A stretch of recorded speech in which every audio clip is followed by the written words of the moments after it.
Vous écoutez le 9e et dernier épisode de la saison replay été 2023 du podcast Faut pas pousser les ISO.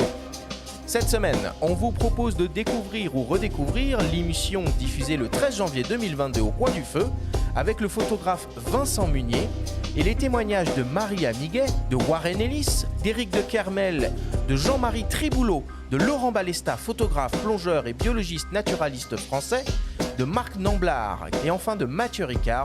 Cet épisode vous a été présenté par Epson, fournisseur d'imprimantes photo grand format et de mini-lab à destination des professionnels et des amoureux des beaux tirages papier. Nous sommes de retour dans Faut pas pousser les ISO avec le photographe Vincent Munier pour une grande discussion au Coin du Feu. Alors en guise de préambule, je vous propose d'écouter un extrait du film La Panthère des Neiges de Maria Miguet et Vincent Munier qui est actuellement au cinéma.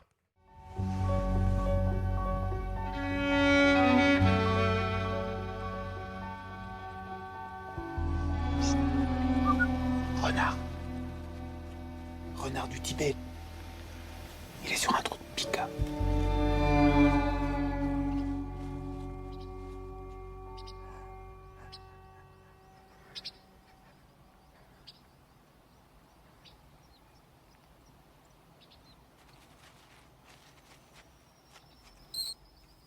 Oh, ça y est, il l'a eu.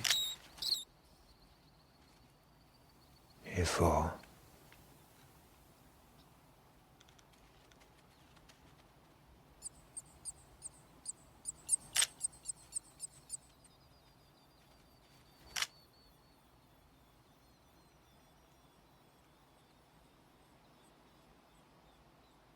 Rencontrer un animal est une jouvence. L'œil capte un scintillement. La bête est une clé, elle ouvre une porte. Derrière, l'incommunicable. Et on entend les quelques mots de l'écrivain Sylvain Tesson. Alors Vincent, peut-être première question, est-ce que tu peux nous expliquer pourquoi cette Panthère des Neiges est si importante pour toi ? Est-ce que tu as une idée de pourquoi elle a autant de succès auprès du public ? Alors, je pense que, comme tous les grands félins, probablement, ça attire. En l'occurrence, moi, c'était suite à des lectures de récits d'aventuriers, de récits de naturalistes qui y sont allés dans les années 70-80. C'est vraiment ça. La Panthère des Neiges, elle était tardivement photographiée. Elle était filmée par Georges Challer dans les années 70. À l'époque, il avait même osé attacher une chèvre vivante pour la tirer, donc il l'avait appâtée. Ce que évidemment, on ne fait plus aujourd'hui, heureusement. Mais c'était une autre époque, attention, il faut remettre ça dans le contexte. Et puis après, il y a eu Fritz Polking, un Allemand, qui l'avait un peu photographié. Ensuite, Eric Dragesco, qui avait passé 10 ans en Mongolie. Il avait quelques images, mais moyennement intéressantes. Donc c'est toujours un peu ça, c'était un peu comme un Graal d'un naturaliste, d'un photographe, parce qu'on la connaissait extrêmement élusive, extrêmement farouche. Et moi, ça m'emmenait aussi, ce que j'aime faire, comme ce que j'ai fait avec les loups blancs, c'est me lancer un défi à moi-même dans des lieux assez incroyables, très un peu compliqués, et puis de marier la photographie, marier l'aventure, marier le dépassement de soi, tout ça, j'adore. Donc ça s'est passé un peu comme ça, mais voilà, après. Attention, la panthère, vous avez vu ce qui nous plaît dans ce film et ce qu'on a mis en avant. Je crois que la panthère, elle est un peu un prétexte. Et on a souhaité terminer ce film avec ce petit rouge-queue de Gundalstadt là, qui est le dernier plan animalier, le dernier plan du film.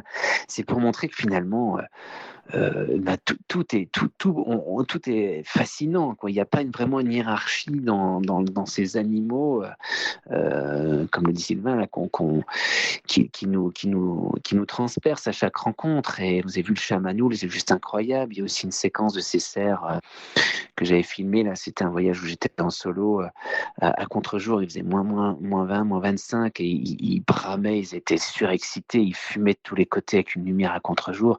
Ces moments moment-là, avec la musique de Warren, ça fonctionne à merveille, quoi. C'est extraordinaire. Donc voilà, donc c'est un peu, en même temps, je me contredis, quoi. C'est-à-dire que c'est un animal qui m'a fait aller là-bas, qui me fait rêver en effet, mais à l'inverse, même des voyages où je la voyais pas, où j'y restais un mois, et ben ils étaient tout aussi forts que ceux où je l'ai vu, quoi. Donc c'est rigolo, j'aime ça. Comme là, peut-être que j'irai voir le tigre de Sibérie parce que j'en rêve aussi depuis gamin, après avoir lu Derzouzala. Mais j'y vais parce que tout me plaît là-bas, c'est-à-dire la taïga, la forêt, l'aventure, le côté sauvage, le côté difficile de m'échapper de mon confort et de vivre sur le terrain comme une bête, d'être comme à leur niveau. Ça m'excite fortement, quoi. Et puis ces destinations, que ce soit l'Arctique, le Tibet, la Scandinavie, alors pourquoi toujours pas le désert, ou rarement en tout cas, ça je sais pas trop pourquoi. Je pense que c'est mon côté un peu vosgien, froid, toundra, T'es allé en steppe. Abyssinie, quand même, tu avais photographié C'est vrai, mais filmé oui, les mais loups tu vois, d'Abyssinie. à l'Abyssinie, on est à 4000 mètres, 4500 Ouais, mètres, c'est ça aride. caille, Ouais. c'est aride. C'est les hauts plateaux. Et ouais. c'est encore. Alors, je ne sais pas trop pour quelle raison. Il y a plusieurs hypothèses, mais je suis attiré par ces endroits assez désolés où il y a peu de diversité finalement. En tout cas, si on revient à la panthère, c'est vrai ce que tu dis sur les autres espèces. Moi, bon, il y a des espèces qui nous touchent particulièrement dans le film, notamment les yaks, cette espèce de présence un peu préhistorique comme ça, qui est fascinante. Et je crois que c'est un animal important pour toi aussi. On voit le chat de Pallas, la manière dont il est filmé d'ailleurs, qui est assez saisissante comme ça en gros plan. Néanmoins, on reste quand même subjugué par la panthère et cette espèce de fantasme de photographe animalier qu'on rêve peut-être tous d'être un peu parfois quand on est intéressé par la photo. Et est-ce que toi, tu as des idées de chiffres ou de... C'est quand même un animal qui est menacé, comme le tigre que tu as cité d'ailleurs. Est-ce que tu as des idées de chiffres d'ailleurs, combien il en reste un peu dans le monde, ou est-ce que c'est facile d'avoir ce genre d'infos ? Oui, alors c'est pas évident parce qu'en effet, elle est difficile à comptabiliser. Elle est en effet sur la liste rouge de l'IUCN, cet organisme qui classe les espèces en danger dans le monde. Donc c'est un félin qui est en danger. Principalement, elle est à cheval sur plus d'une dizaine de pays quand même, de la Mongolie en passant par l'Asie centrale et puis en revenant sur toute la chaîne himalayenne. Donc, en fonction des pays, elle est plus ou moins comment dire, en danger. En Asie centrale, elle est encore énormément braconnée. Et puis, il y a des conflits avec les bergers, parce que de temps en temps, c'est sûr qu'elle vient taper un yak, ou elle vient prédater des brebis ou des chèvres. Donc, il y en a dans certains pays, ça ils supportent pas. Là où j'étais, il n'y avait pas de souci, c'était la part des bêtes. Ils avaient des frondes, ils balançaient des pierres à la panthère si elle venait. Donc, ils se défendaient comme ça. Ils n'ont pas le droit d'être armés en Chine, au Tibet. Donc, tout ça pour dire que la population, c'est un peu flou. Il y a des chiffres qui sont avancés comme 5000, 8000, 10 000. Voilà, c'est pas évident. Moi, je pense que on connaît mal la population sur le plateau tibétain. Parce que pour des histoires de géopolitique, il est difficile pour les scientifiques d'y être. Moi, j'ai eu pas mal de soucis aussi avec la police chinoise. Donc, mais les milieux sont plutôt favorables. Et puis, bizarrement, en Chine, ils détruisent d'un côté, mais ils protègent ou ils surprotègent de l'autre. Et ça, c'est plutôt génial. Enfin, génial quand ils protègent. Et la panthère, c'est le cas. La panthère, elle est vraiment, si on y touche un poil, on peut aller en prison. Donc ça, c'est plutôt une bonne chose. Donc j'ai envie de dire, au Tibet, elle se porte plutôt bien, mais ailleurs, non, moyennement, parce que évidemment, pression démographique, évidemment, compétition avec le bétail, et que il y a beaucoup de panthères qui sont confinées, qui sont dans des coins de plus en plus petits, quoi. Donc oui, c'est un félin qui reste en danger, absolument. Vincent, ta rencontre avec l'écrivain Sylvain Tesson a été un tournant décisif dans cette œuvre autour de cet animal sauvage. Marie Amiguet, la réalisatrice du film, nous raconte comment cela s'est passé. On l'écoute. quand il m'a dit, voilà, j'aimerais bien inviter un écrivain, Sylvain Tesson, je me disais, bah, quand même, on va inviter Sylvain Tesson et tout ça, tu crois vraiment que je vais pas réussir à inviter Sylvain? Moi, j'avais lu ses bouquins, j'étais assez assidue, à l'affût, à lire les livres de Sylvain Tesson. Et donc, on est partis rencontrer Sylvain à Paris tous les deux.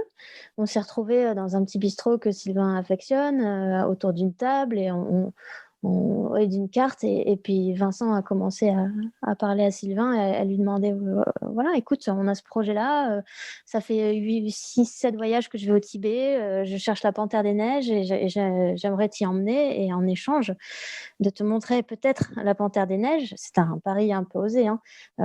Est-ce que toi tu serais d'accord d'écrire quelques légendes pour mes photos, pour mon livre photo?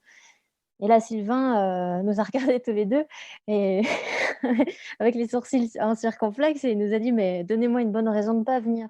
Alors du coup, Vincent, ta collaboration avec Sylvain est allée au-delà de tes espérances. Oui, mais il m'avait quand même soumis dans des festivals, on s'était rencontrés avant, soumis l'idée de venir avec moi, de me suivre à l'affût, et à plusieurs reprises. Et pour moi, c'était le bon timing. C'était vraiment le bon timing parce que je voulais terminer ces 10 années au Tibet avec un livre et un film. Et ce film, je ne le voulais pas animalier parce que j'avais beaucoup filmé les animaux et je voulais qu'il y ait un échange, mais pas juste que moi filmer ce qu'on avait fait auparavant avec Laurent Geoffrion en Abyssinie en effet et puis en Scandinavie pour Bonne Pioche, mais là je voulais élever un peu le débat parce que quand même je reste que photographe et j'ai du mal à poser vraiment les bons mots sur des émotions, donc là c'était juste idéal de proposer à Sylvain. Et puis en effet je lui ai un peu presque vendu un 100% à la panthère, même si c'était pas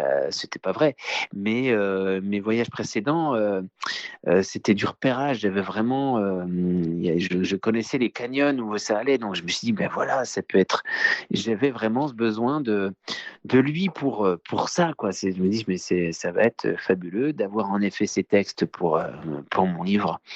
Et puis ce film terminé, c'est juste génial. Ce qui n'était pas du tout prévu, c'était ce récit chez Gallimard et puis ce prix Renaudot qu'il a eu et ce succès de son livre. Mais ce qui m'étonne guère parce que il a un talent fou. Mais voilà, ça, c'était pas prévu. Là, on était à l'affût. On était peut-être le 8e jour ou 10e jour, je sais plus, là-haut. Et derrière un rocher, on était à l'affût à la panthère. Il me dit, écoute, Vincent, je peux pas me contenter juste de quelques légendes dans ton livre photo. J'ai une super histoire, c'est passionnant. Est-ce que tu m'autorises à proposer à Gallimard un récit de notre aventure? Et je lui dis, bah évidemment. Donc ça, c'était pas prévu son récit. Je dis évidemment, oui. Et donc lui a été plus rapide que Marie et moi, et il l'a sorti avant, et voilà, finalement, ce récit, c'est un peu le tournage, quoi.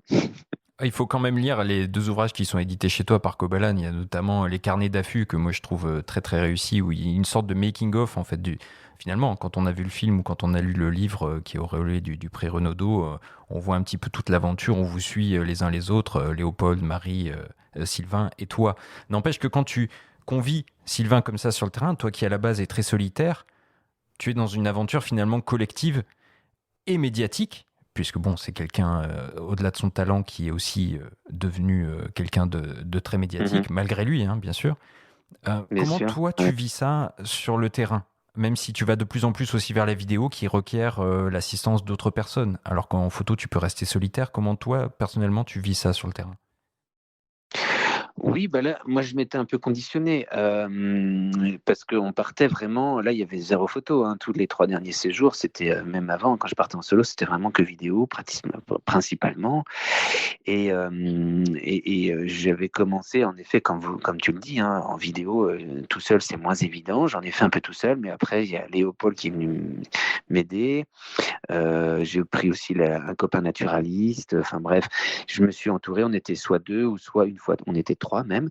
Et pour le voyage avec Sylvain, où là vraiment on terminait ce projet film, là j'étais un peu, oui, on était 4 et j'étais un peu angoissé. Je savais pas, j'avais jamais fait de terrain avec lui. On s'était juste croisés dans les festivals de films, d'aventure, et je savais pas comment ça allait se passer. Et puis c'est quand même quelqu'un qui a un charisme, une aura, enfin voilà.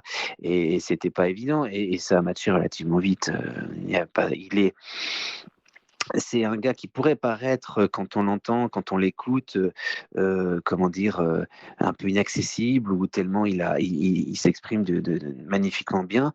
Et finalement non, il est d'une simplicité. Il s'adapte énormément à son interlocuteur, on va dire. Et donc ça s'est super bien passé, vraiment. Ça a été une belle complicité.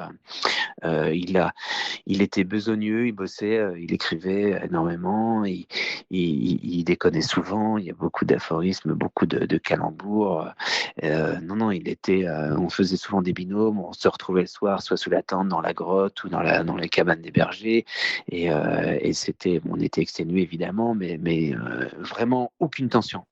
Déjà avec Léo, aucune, parce que Léo, c'est un mec aussi que je connais depuis 10 ans. Hein. Il fait mes tirages, il m'assiste, tout ce qui est technique informatique, c'est un peu le couteau suisse. Il est extraordinaire. Je crois que Tesson dit dans le livre, on a toujours besoin d'un philosophe en voyage. Oui, en plus il est philosophe, mais il a ce côté un peu geek, et moi la technique ça m'amuse, ça me fatigue, donc là il me supplie. Enfin, et là j'étais vraiment heureux de l'avoir sorti du bureau finalement, et de lui avoir proposé ça, parce que je ne le connaissais pas sur le terrain. Comment est-ce qu'il allait réagir à des températures de moins 35 à 5000 mètres d'altitude, et d'une flexibilité, c'est Léopold Jacquot incroyable. Donc ça m'a fait vraiment plaisir. Et Sylvain, pareil, quoi. Bon, lui, il avait plus l'habitude de ces conditions, mais même si vous avez vu dans le film, des fois je le rabroue un peu parce qu'il est un peu bruyant quand il arrive en haut d'un sommet. On devine ton agacement parfois. On le devine. Un petit peu, mais je lui dis voilà, gentiment. Mais comme je vous le disais au début, je m'étais conditionné, mais n'empêche qu'il fallait qu'on la voie, cette panthère. Donc il fallait qu'on mette tout en œuvre pour être le plus discret possible. Mais voilà, que du bonheur avec lui. Ouais. Bon, moi, je vous propose d'écouter un extrait de ce livre, La Panthère des Neiges de Sylvain Tesson, paru aux éditions Gallimard, qui est lu par Loïc Caubery de la Comédie Française. Les esprits monotones reprochaient à notre amie de saluer la beauté pure, et elle seule, c'était considéré comme un crime dans une époque d'angoisse et de moralité. Et le message, lui disait-on, et la fonte des glaces. Dans les livres de Munier, les loups flottaient en plein vide arctique. Les grues du Japon s'en mêlaient dans leur danse, et des ours légers comme des flocons disparaissaient derrière la vapeur. Nulle tortue étouffée par les sacs en plastique. Rien que des bêtes en leur beauté. Pour un peu, on se serait cru dans l'Éden. On m'en veut d'esthétiser le monde animal, se défendait-il, mais il y a suffisamment de témoins du désastre. Je traque la beauté. Je lui rends mes devoirs. C'est ma manière de la défendre. Chaque matin, dans le vallon, nous attendions que la beauté descende les Champs-Élysées. Alors Vincent, dans le film, on te voit avec Sylvain sur les plateaux au Tibet à la recherche de cette panthère. Vous essayez d'analyser le terrain, de trouver des indices, de chercher des traces. Vous cherchez littéralement une aiguille dans une botte de foin et vous passez des heures à attendre à l'affût avec l'espoir de pouvoir apercevoir cet animal que, attention, spoiler alerte, vous allez finir par croiser à plusieurs reprises. Marie nous raconte cette première rencontre avec l'animal. On l'écoute. En fait, ça a été une journée très décisive pour le film. On est parti à l'affût très tôt, il faisait encore nuit. Et on est monté sur un col et on a attendu une bonne partie de la matinée. Vincent était persuadé que la panthère était là. Et il n'a pas lâché les jumelles de toute la matinée. Il la sentait en fait. Il la sentait comme un Indien ou comme un animal parce qu'il lâche rien, il pense qu'à ça tout le temps.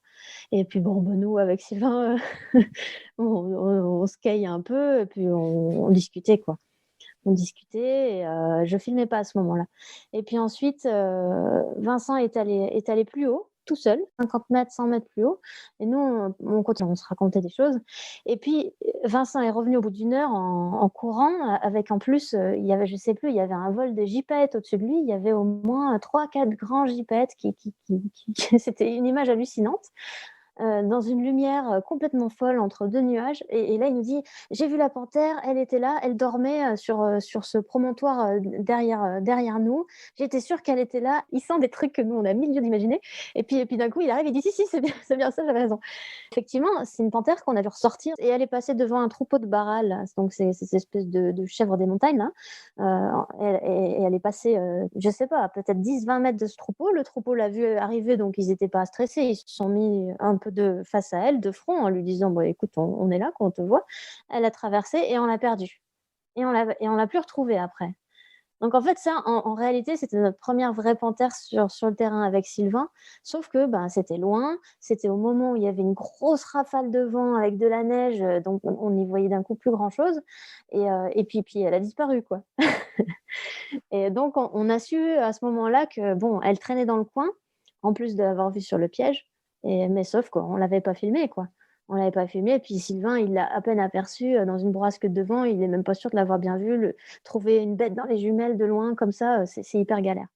Alors pourquoi cet animal, il est si difficile à observer, Vincent ? Ouais, je pense que c'est par évidemment comment dire, c'est un félin et comme tout félin, ils ont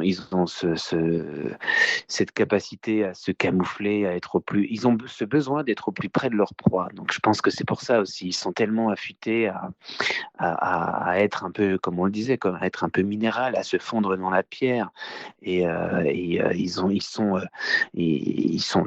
comment dire, extrêmement silencieux. Ils arrivent à se faufiler dans les roches, mais comme un fluide parfois. C'est vraiment ça. Elle disparaît. C'est assez impressionnant de voir ça. Et voilà, à l'inverse du loup qui lui, c'est un peu, ils sont en groupe et ils vont semer la panique sur leur proie et puis aller choisir la plus. Voilà, ils sont nombreux, ils courent, ils sont très endurants. La panthère, c'est pas le cas. Elle est pas du tout endurante. Elle a besoin d'être au plus près de sa proie pour la saisir au cou. Elle est toute seule et ben, pour le fait, elle a besoin de voir sans être vue. C'est ça. Et puis elle domine. Elle règne sur son territoire. Elle est pleine de, voilà, elle a une maîtrise totale de son environnement. C'est ça qui est fascinant. Et c'est qui est fascinant et en même temps très agaçant, parce que quand tu es là-bas et que tu sais que tu es vu et qu'il est là et toi tu es vraiment comment dire, ouais, t'es tout de suite visible, t'es le lourdeau, et ça c'est assez agaçant. Donc évidemment que tu emploies sa technique, t'essayes d'être un peu camouflé, t'essayes d'être mais c'est pas évident, t'y arrives moyennement. Mais nous c'est ce qu'on a fait finalement. Moi c'est ce que j'aime. C'est être panthère et c'est trouver un spot et être un peu camouflé, observer, sans bouger. L'affût. C'est vraiment ça et c'est un peu ce qu'on... Oui, puis finalement, tu acceptes le fait d'être vu tout en photographiant. Tu racontais moult fois cette fameuse photo du faucon où tu vois la panthère dans un plan.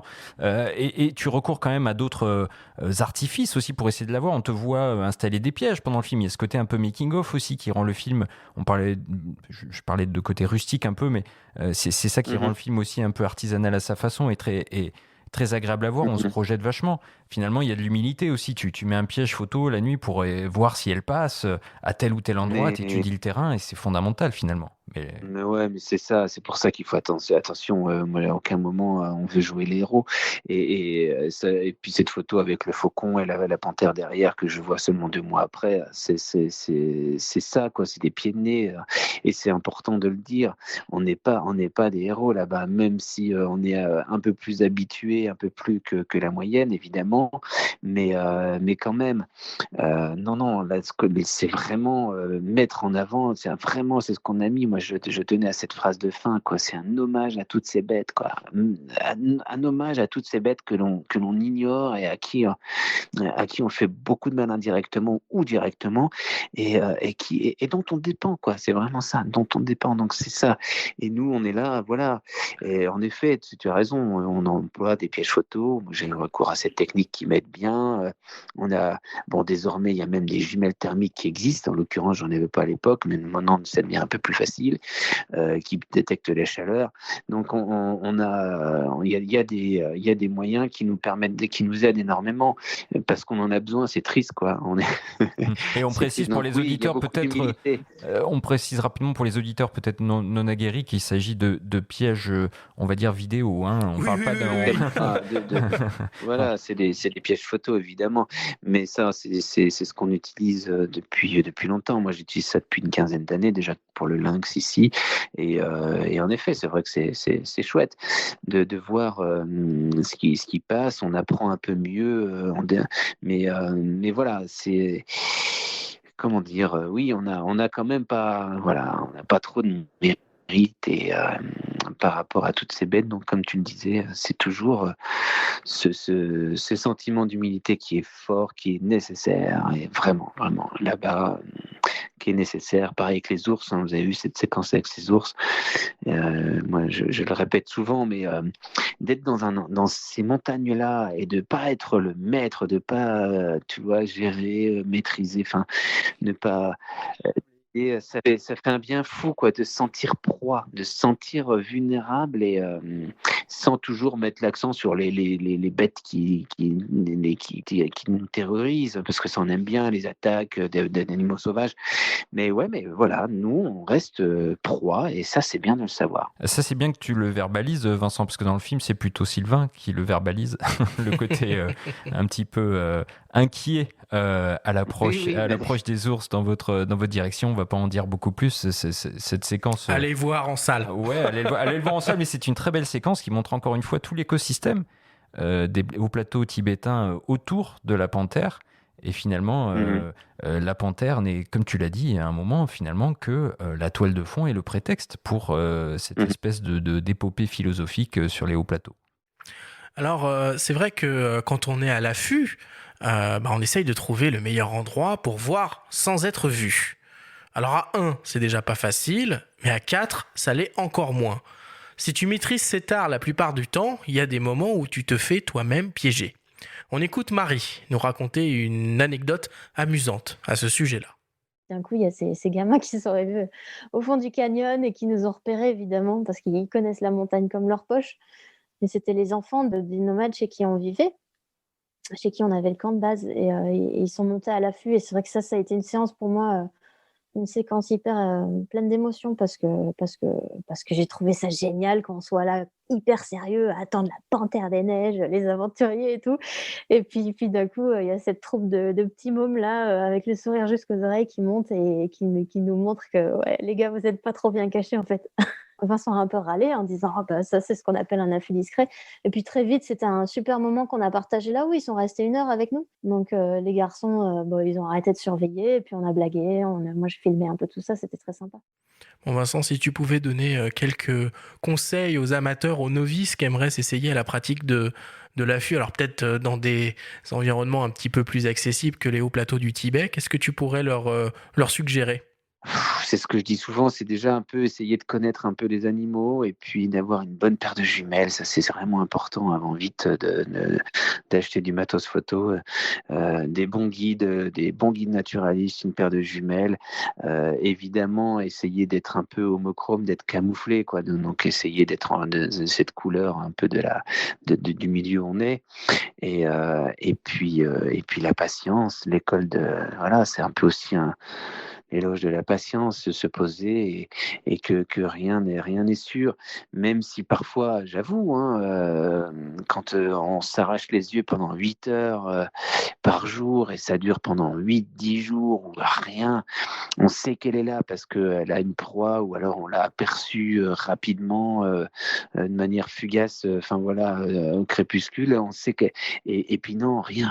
Donc parfois il y a ouais, il y a une lassitude. C'est ça qui est bien des fois d'être deux, on se remotive parce qu'il y a vraiment, Marie, elle le dit là, hein, que je suis un peu fou furieux, mais c'est sûr que un peu comme tout passionné, on est complètement obstiné, on est possédé, et c'est mon cas. Donc j'ai de l'endurance dans l'observation et dans le fait de durer longtemps, en oubliant un peu le froid, hein, et les douleurs. Mais Ouais, Tesson d'ailleurs, il te raille un petit peu dans le film en t'interpellant, en te demandant si tu n'as pas une vie intérieure d'une richesse qui te fait oublier finalement le froid et les heures qui passent.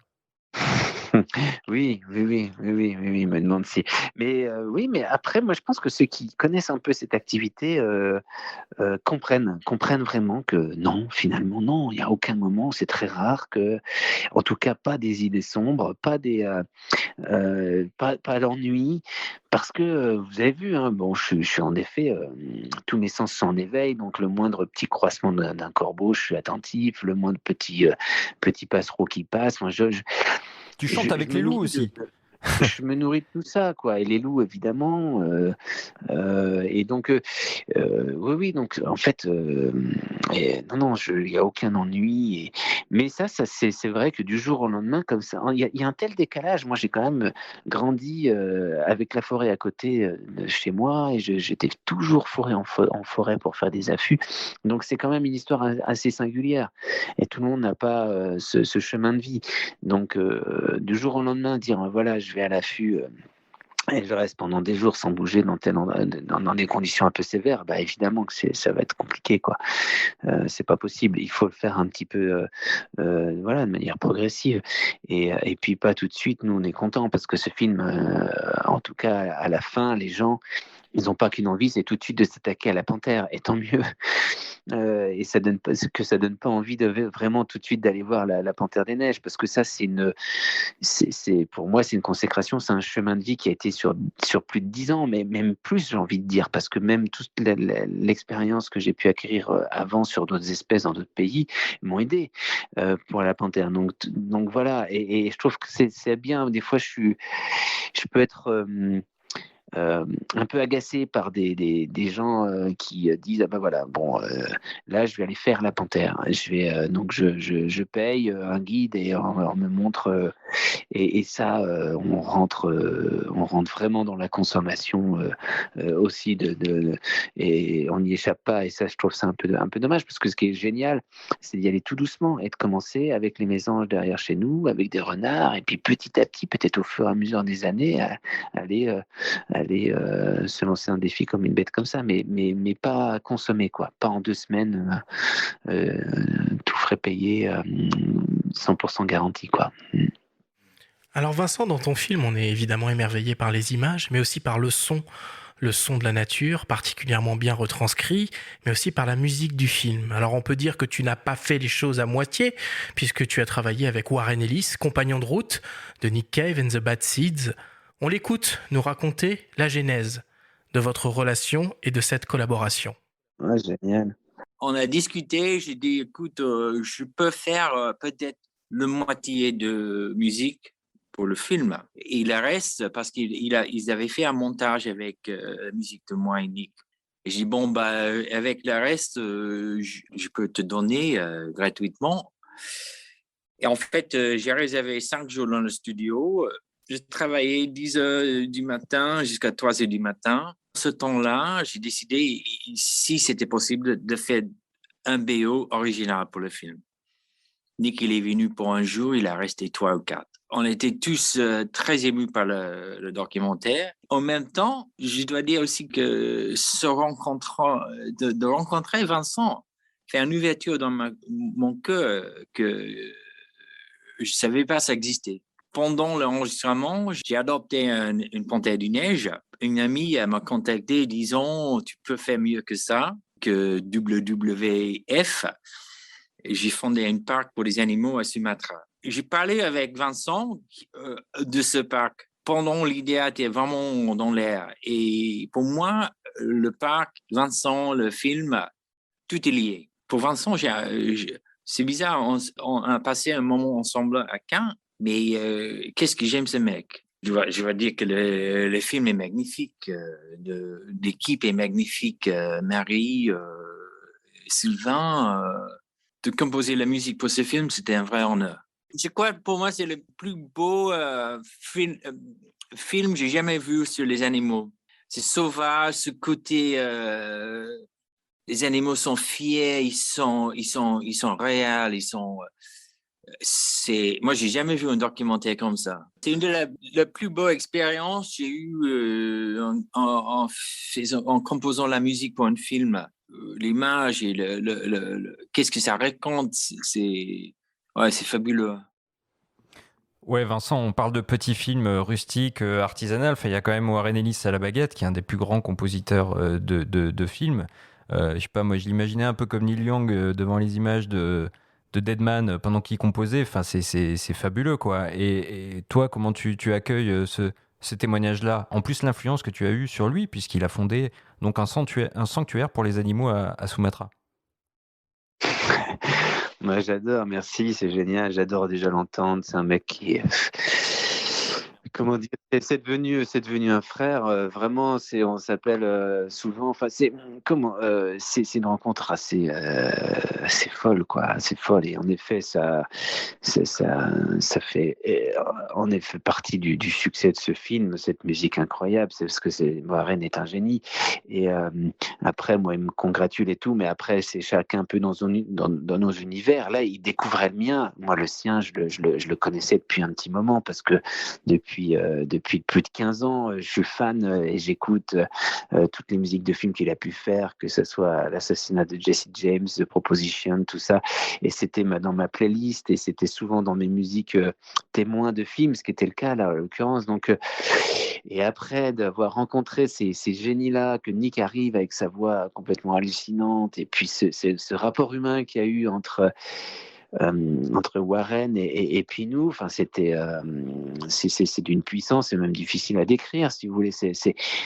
Tout se fait par chimie, par onde, par vibration, vraiment. On était il n'y a pas si longtemps ensemble sur la France Culture et il avait du mal à décrire comment il faisait sa musique. Mais en fait, il n'y a pas besoin et c'est dur, il n'y a pas de mots. C'est comme un peu comme dans les photos, même si moi je sais pas du tout du génie parce que lui il compose, c'est quelque chose, c'est quelque chose qui crée, alors que moi j'interprète, je fige des choses mais n'empêche que il y a des fois, on n'a pas de mots pour décrire les choses. Et dans la manière dont on a travaillé, là, c'était ça.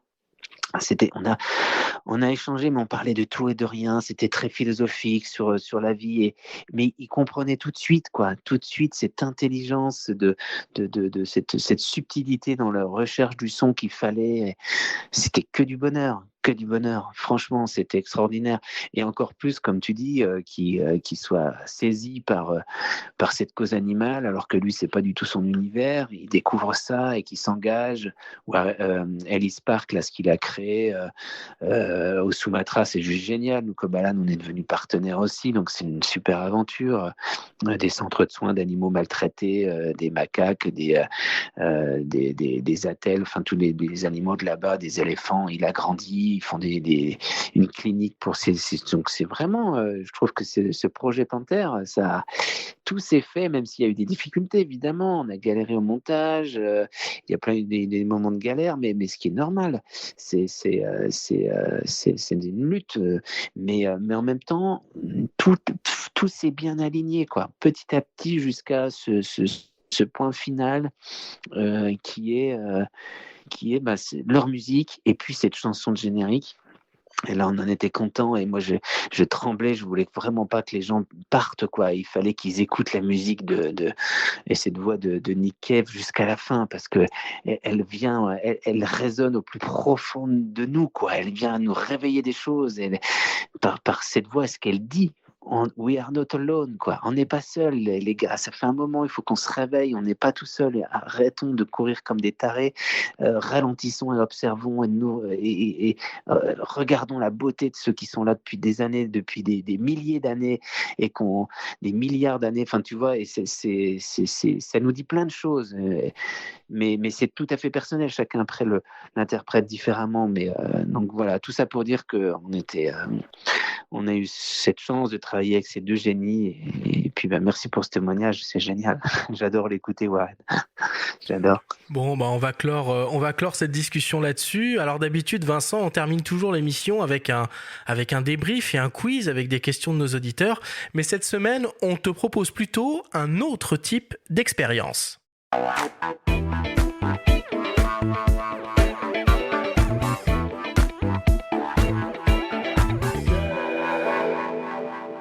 Nous sommes toujours avec le photographe Vincent Munier pour une grande émission au coin du feu. Vincent, nous sommes allés à la rencontre de personnes qui te sont proches et leur avons demandé de nous raconter une petite anecdote te concernant ou de te laisser un petit message. On te propose de découvrir ces témoignages avec nous et de voir si tu arrives à reconnaître leurs auteurs. Est-ce que tu as bien compris ? Oui, très bien. Très bien. On commence par le premier témoignage. Il y a quelques années, j'ai donc commis un roman qui est un récit profondément, une fiction profondément écolo dans ses valeurs, qui est un roman d'ailleurs qui est préfacé par Cyril Dion. Et ce roman qui est totalement une fiction qui se passe dans la vallée de la Clarée, donc à Névache, donc dans une vallée où mon cœur bat particulièrement fort. À un moment, mon héroïne qui s'appelle Anna, qui essaye de retrouver son chemin, qui est un peu paumée et qui essaye de retrouver son chemin au sens figuré du terme et qui adore la montagne, se retrouve à gravir une voie d'escalade sur les falaises qui sont ces falaises proches des écrins. Et à un moment, elle passe à côté d'un gars qui est là et qui observe avec attention depuis plusieurs jours des gypaètes qui sont censés avoir des oisillons à l'envol sous peu. Et donc, elle passe et elle découvre que ce photographe qui est là, sous sa tente, c'est Vincent Munier. Et en fait, il se passe une scène que je ne vais pas raconter ici, mais qui est une scène profondément sympathique, chaleureuse, pleine d'émotions, parce qu'elle-même va avoir un problème en grimpant dans cette voie un peu compliquée. Et puis, celui qui va se retrouver au bas de la falaise en lui disant « mais ça va » et qui lui-même ne sait pas grimper dans la falaise, c'est Vincent Munier. Et donc, il y a un petit moment assez intime entre les deux personnages. Et j'avais envoyé ce texte à Vincent en lui disant « écoute, j'ai voulu te faire un clin d'œil qui était une forme d'hommage aussi à ton travail, en t'intégrant comme étant l'un des seuls personnages non de fiction, même s'il était dans une situation fictionnée un peu. Et du coup, voilà, c'était juste l'occasion d'un clin d'œil d'écrivain à Vincent. Voilà. Donc, j'ai beaucoup d'affection pour lui. » Alors Vincent, tu reconnais ? Oui, bien sûr. Éric de Kernel, super. Ouais, bien sûr. Ouais, qui est aussi très engagé et qui dans la protection de la nature, en plus de son talent d'écrivain. Et non, mais ça fait plaisir. Évidemment, il dirige Terre Sauvage depuis des années. Et on se connaît depuis longtemps. Génial. Et là, il fait référence à l'ouvrage Mon cœur contre la terre. Mon cœur contre la terre. Et on peut aussi lire actuellement en librairie Les Jardins de Zagarande chez Flammarion. Allez, on continue avec un second témoignage. Vincent, alors, donc je suis désolé, mais j'ai une petite anecdote à ton sujet. On va découvrir que, en fait, lorsque tu étais jeune photographe, tu devais avoir à peu près 14 ans, tu étais vraiment prêt à tout pour réussir la meilleure photo, très déterminé. Alors, on était en Écosse en voyage avec tes parents et ton frère, et puis on trouve un super coin avec un plongeon catamaran sur un petit plan d'eau. Et on se dit, super plan pour faire des photos. Et juste après, on rencontre un ami photographe originaire de notre région, et on lui raconte un petit peu, on partage l'information. Et puis, il nous demande si le lendemain, il peut aller faire un affût. Alors, on n'ose pas refuser, évidemment. Et on se quitte. Et puis, dans la journée, puis le soir, on voit que Vincent, tu étais un peu contrarié. Et tu nous dis, mais vous vous rendez pas compte, on va le laisser tout seul à l'affût, là, on sera pas avec lui, et il va peut-être faire des super photos, des super images, et nous, on sera pas avec. Ah là là là là. Alors, qu'est-ce qu'on pouvait faire? Et en fait, cet été, c'était en 1990, et en Écosse, c'était incroyable. Il y avait du soleil tous les jours. On s'est dit, il faudrait qu'il pleuve, quoi. Et puis, on s'est dit, allons-y, on va faire la danse de la pluie. Alors, on y va. Je crois qu'on avait fait un petit feu le soir. Alors, on tourne autour du feu et on fait la danse de la pluie. Et puis, en fait, ça a marché. Le lendemain matin, le grand déluge, un temps affreux. Et bien, on était tout contents. Et puis, ça a marché. Et puis, quelques jours plus tard, on retrouve notre ami et puis on lui demande alors, qu'est-ce qui s'est passé? Tu as fait des belles photos. Et, il dit, écoutez, c'est pas de chance quand même ici. Il y a plus, j'ai rien pu faire. Il était complètement dépité, quoi. Ben alors, on avait réussi notre coup et puis, nous, on rigolait dans nos moustaches, quoi. En fait, donc, ce que je vous ai raconté là, c'est une histoire véridique. Hein. Vincent, tu pourras attester, confirmer. Par contre, la seule chose qui n'est pas vraiment réelle, c'est que Vincent n'est pas du tout le personnage impitoyable qu'on pourrait croire qui voudrait écarter les concurrents. Voilà, Vincent, c'est un chic type et je suis content de te rappeler cette petite histoire qu'on a vécue ensemble. J'ai une autre petite question subsidiaire. Ça va suivre, l'histoire suivra. Est-ce que tu te rappelles, lors de notre premier voyage au Tibet, donc il y a plus de 10 ans, on est partis tous les deux. Enfin, c'est toi qui m'as emmené. Et puis, est-ce que tu te rappelles de la première espèce de la faune tibétaine qu'on a vue donc ensemble et que tu as photographiée? Voilà, je te laisse réfléchir. Et si tu ne trouves pas, on te donnera quelques indices complémentaires. Et puis après, ce sera à toi de raconter l'histoire complète. Allez, à toi de jouer. Ah bah dis donc, dites-moi. Là, vous avez un échantillon du bon accent vosgien, mon ami Jean-Marie.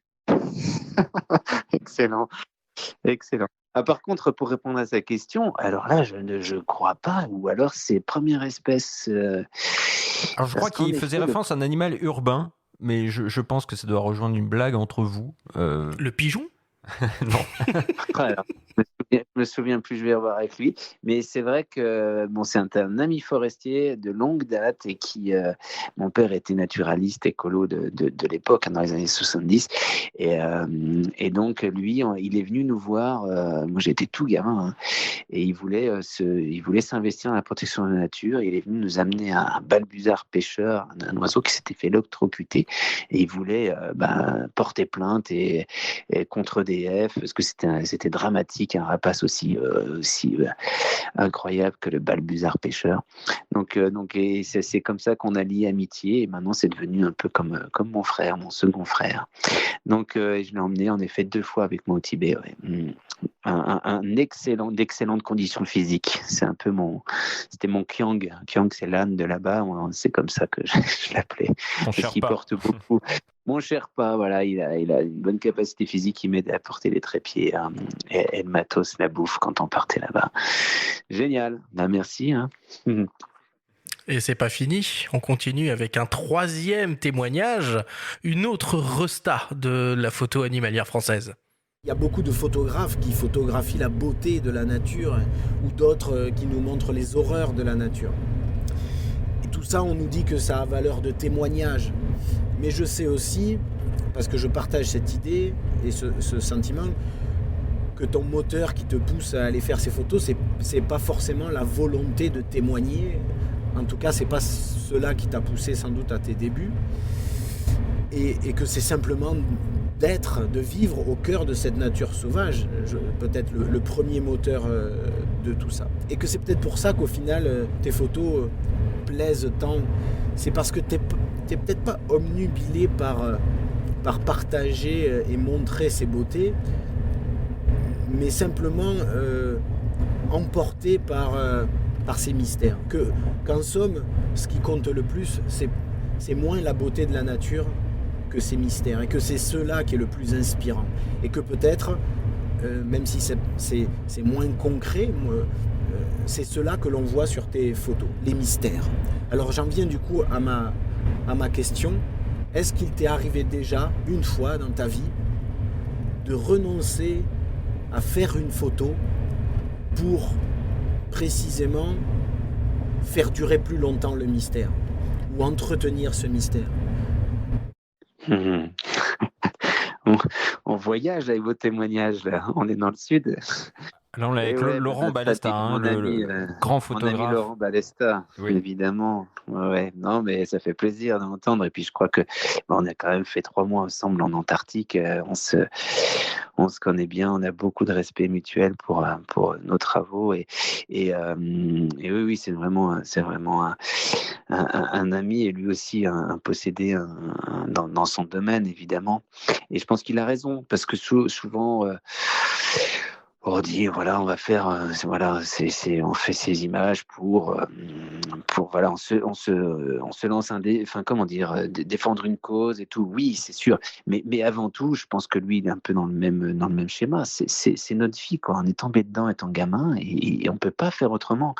Et la photo, on la fait pas obligatoirement pour les autres. En tout cas, moi, non, il a raison. C'est un peu égoïste, hein, mais évidemment que je suis ravi parce que de la partager, encore plus quand on a des retours, comme on le disait au début d'émission, avec des retours assez incroyables par rapport aux spectateurs ou aux gens qui regardent nos images. Et on se dit que ouais, c'est génial. Mais même s'il n'y avait pas ça, finalement, je serais là, je serais sur le terrain, je serais avec mes jumelles, je serais à bivouaquer sous mes sapins, dans la neige, à tirer mon traîneau, parce que c'est ça, c'est vraiment ma vie. Et avant tout. Et c'est vrai que c'est peut-être ce qui me différencie. Moi, souvent je dis ça, j'ai pas une démarche de professionnel, il n'y a rien qui est bien établi, bien organisé, je m'entends.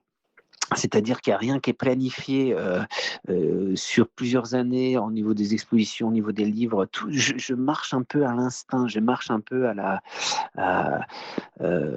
comme un amateur aussi. Je saisis des opportunités, je suis mon instinct au feeling, vraiment. C'est vraiment ça. Et pour répondre à sa question précise là, de Laurent, est-ce qu'il m'est arrivé mais oui, ça m'arrive de ne pas de laisser le boîtier évidemment de côté et de vivre la scène sans la photographier. Ça m'arrive souvent. Encore tout à l'heure, vous avez vu, j'étais en retard. Il y avait des lumières fantastiques. C'était grandiose il y a quelques heures. Hein, c'est pour ça que je suis encore désolé du retard. Mais c'était fabuleux, des lumières et en fait, que j'ai jamais même connu dans les Vosges. À chaque fois, tout est différent. Et là, je me suis arrêté. Tu fais pas de photos et tu savoures. C'est extraordinaire.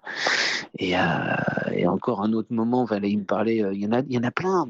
Mon premier loup, j'ai pas pu le photographier. C'était pas possible. J'étais trop ému, quoi. C'était pas. Je voulais pas gâcher ce moment avec un appareil photo.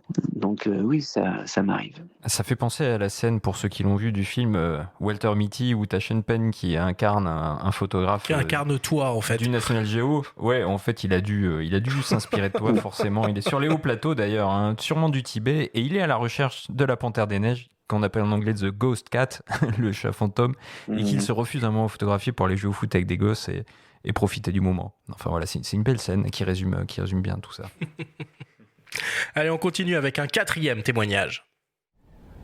Salut Vincent. Bon, ça fait quelques temps qu'on se connaît maintenant. Tu sais à quel point je suis obsédé par les expressions sonores de la nature. Et je sais aussi, de mon côté, à quel point tu y es sensible également, de même qu'à la qualité des silences. Et donc ma question, forcément, est en lien avec ça, tu imagines bien. Tu nous as souvent raconté ta première grande émotion avec un appareil photo dans la nature, quand tu étais enfant. Mais est-ce que tu te souviens de ta première grande émotion liée à un son dans la nature ?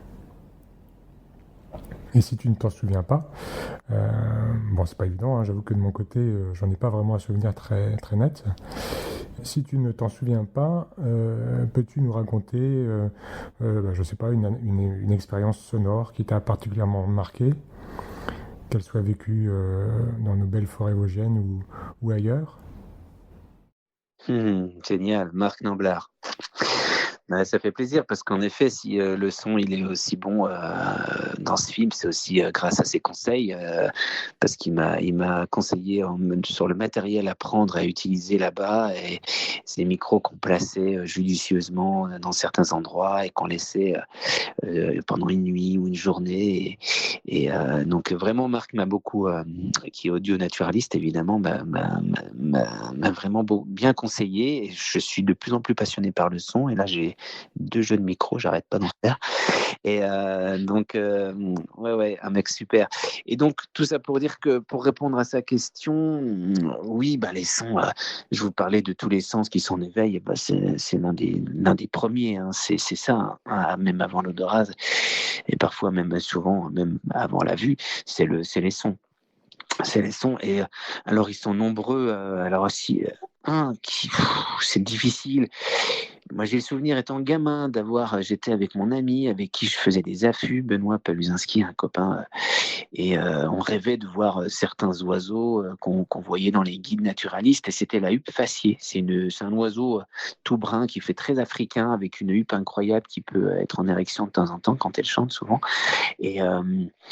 Et donc là, j'ai le souvenir vraiment de ce côté, ce moment euphorique quand on l'a entendu tous les deux. On était sur un étang au bord de la Moselle, on allait souvent, gamin, observer les oiseaux, et on a entendu ce petit oup oup oup oup oup oup qui nous disait qu'elle était là, qu'elle revenait d'Afrique. On l'avait jamais vu, cet oiseau. Et donc là, on s'est regardé, on s'est vraiment sauté dans les bras. Elle était là, et on l'a vu quelques temps après, quand on l'a vu 10 minutes, un quart d'heure, notre première huppe faciée. Ça, c'était fascinant. Mais ça, j'en ai plein. Un autre souvenir incroyable avec le son, c'était en Scandinavie. Il y a un phénomène d'écho qui est fabuleux, et un des plus beaux sons de nature, c'est le chant du plongeon arctique.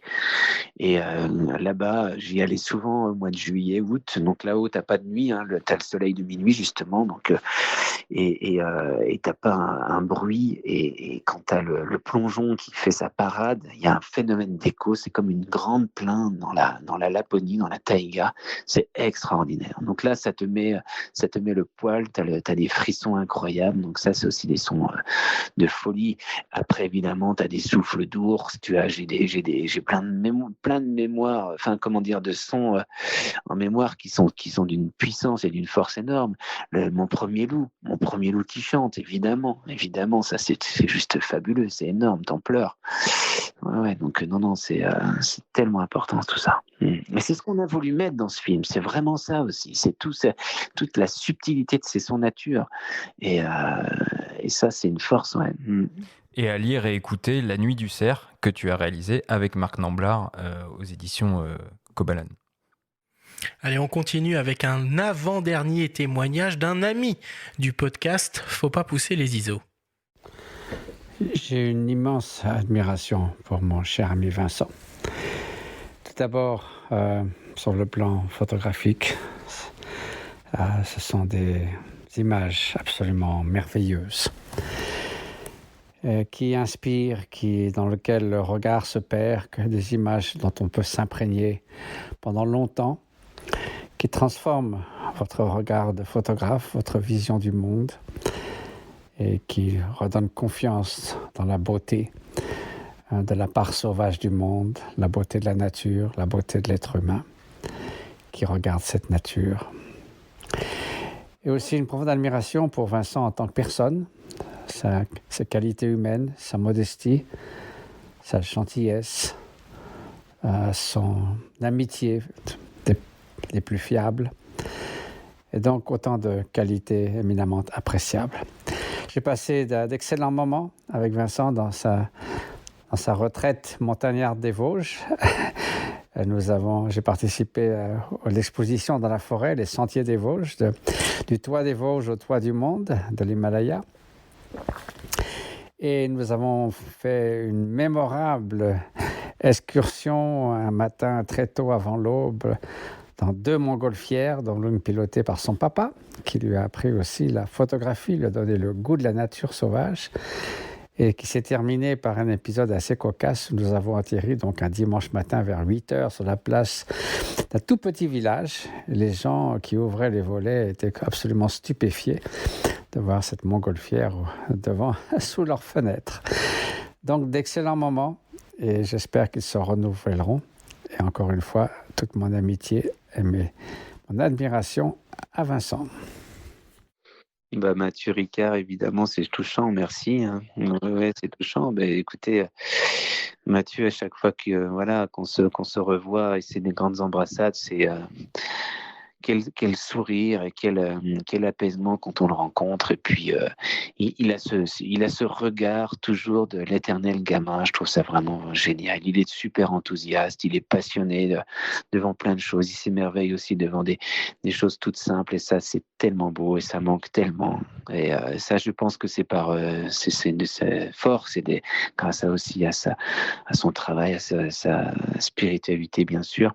Mais c'est de rester émerveillé en permanence. C'est son credo à Mathieu. Et il a raison.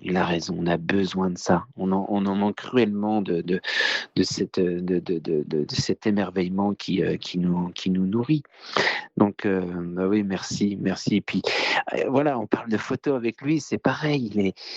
C'est quel enthousiasme. Il est vraiment passionnant. On a ce projet de faire un peu de terre ensemble. On aimerait bien, même si les voyages se réduisent en ce moment, mais on a ce projet, quoi. On aimerait être sur le terrain, pourquoi pas dans son ermitage là-bas en Népal. On va voir. Ben, merci en tout cas. Allez, et un petit dernier pour la route. Là, j'aborde un sujet beaucoup plus délicat, beaucoup plus sensible sans doute. Mais je crois qu'il faut le faire, il faut percer l'abcès, il faut que ceux qui parlent sans savoir se taisent, il faut que ceux qui te soutiennent soient rassurés.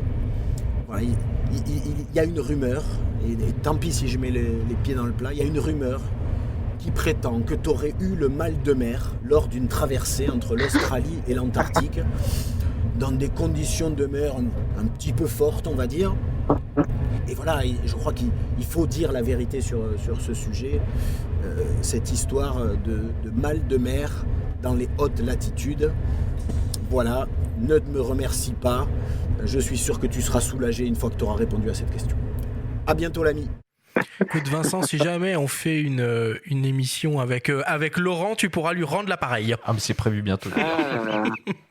Le filou, tout ça parce que en effet, c'est vrai que j'ai fait la bêtise surtout quand on était une équipe de 11 mecs sur le bateau, 11 jours dans une tempête pas possible, mais le premier jour j'ai mis mon patch et j'ai mis un patch et j'ai été la risée de l'équipe des plongeurs là, mais je l'ai enlevé le lendemain et tout s'est bien passé, mais quelle erreur.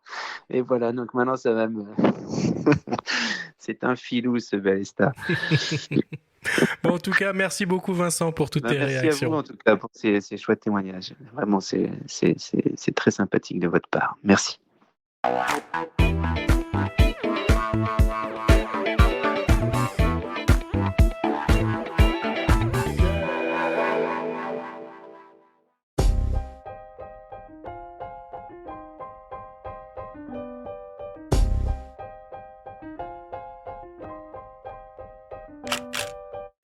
C'était le dernier épisode de la saison replay été 2023 du podcast Faut pas pousser les ISO. On vous donne rendez-vous le jeudi 21 septembre prochain pour découvrir le premier épisode de la 7e saison du podcast.